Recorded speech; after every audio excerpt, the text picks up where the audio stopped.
Karamihan sa mga estudyante ngayon ay back to school na.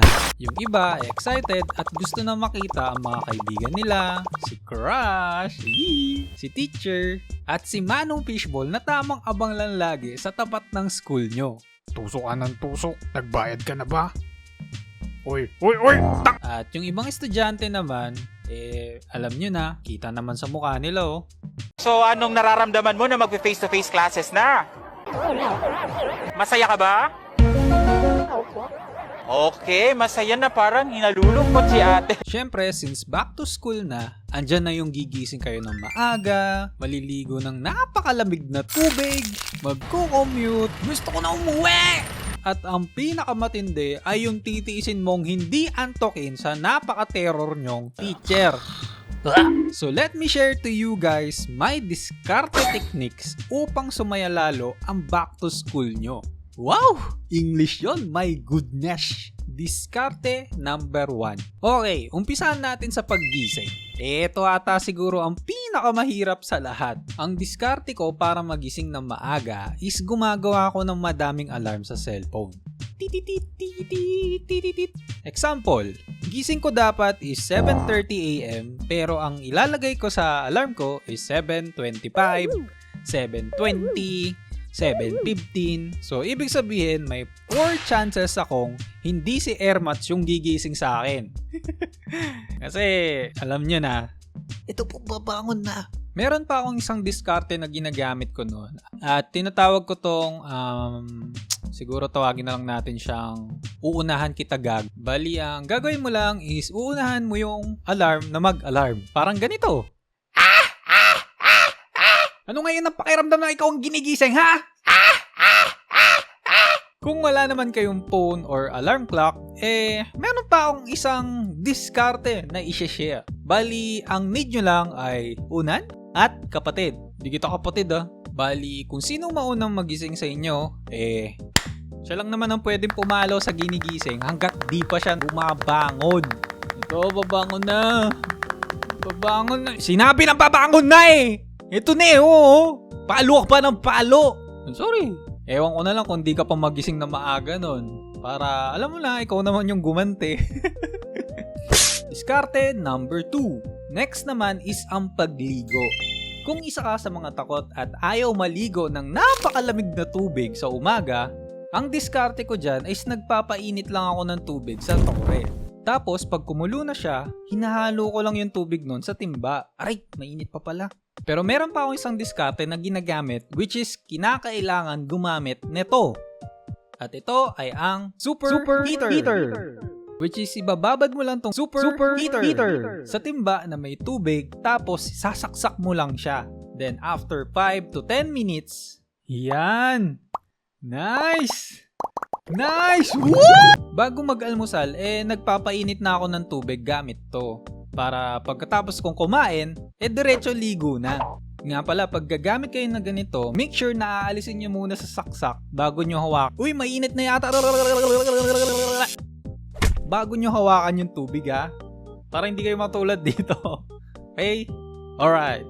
Diskarte number 3. Madaan naman tayo sa pagko-commute. Well, walking distance lang naman lagi yung mga school na pinapasukan ko simula nung grade school, high school at college. Pero nung nagka-work na ako, dun ko naramdaman yung salitang traffic.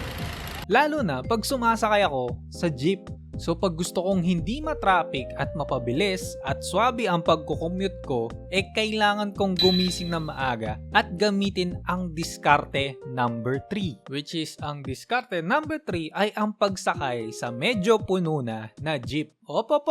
Alam ko na sasabihin mo. Alam ko na ang sasabihin mo. Puno na yung jeep. Bakit doon mo pa ako gustong sumakay? Ang sikip-sikip na. Ganito kasi yan. If sasakay ako sa jeep na walang laman, for sure si manong driver maghihintay ng pasahero.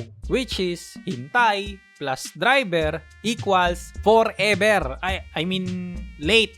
Kaya sumasakay ako sa jeep na medyo puno na kasi agad umaalis yun. Tsaka ito pa ha, sa jeep na konti ang pasahero, mas matagal ang biyahe kasi pahinto-hinto yung jeep. Kumpara sa jeep na medyo puno na, hihinto lang yung jeep pag may papara or pag may nakita si manong driver na sasakay. Kaya para magamit ang diskarte number 3 is kailangan mong maging mapanuri, mapagmatsyag sa sasakyan mong jeep dahil ito ang matanglawin!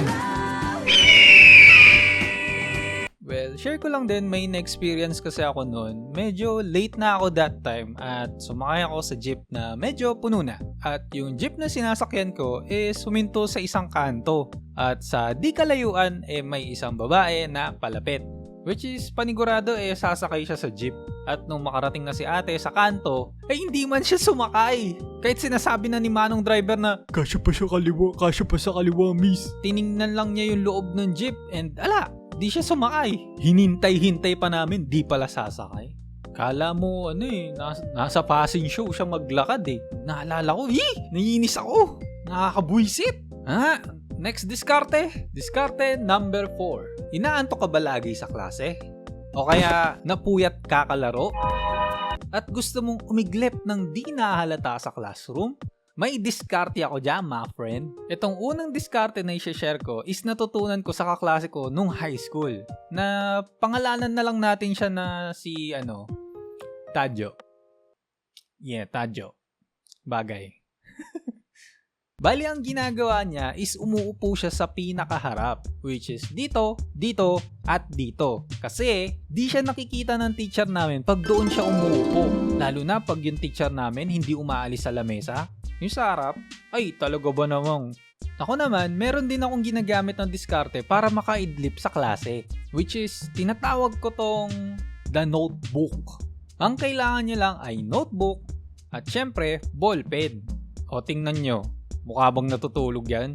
Mukha pang napakasipag So, kayo nang bahala pag nahuli kayong natutulog sa klase Wala na akong kinalaman dyan. So, ayun lang muna yung mga diskarte na masishare ko for now. If meron kayong diskarte or technique na ginagamit, share nyo naman yan sa comment section. Para sa susunod, mabasa natin yan sa part 2. Malay nyo, diba? Ayun, thank you nga pala kila Tadyo at Ejoy sa pag-animate ng mga ibang scenes sa video na to. At dahil doon, ay karapat dapat kayong i-clap-clap. Woo! Hoy, clap, clap, clap. Yan. Thank you ulit sa panonood at suporta at kung di ka pa nagsusubscribe, mag-subscribe ka na at ring mo na rin yung bell.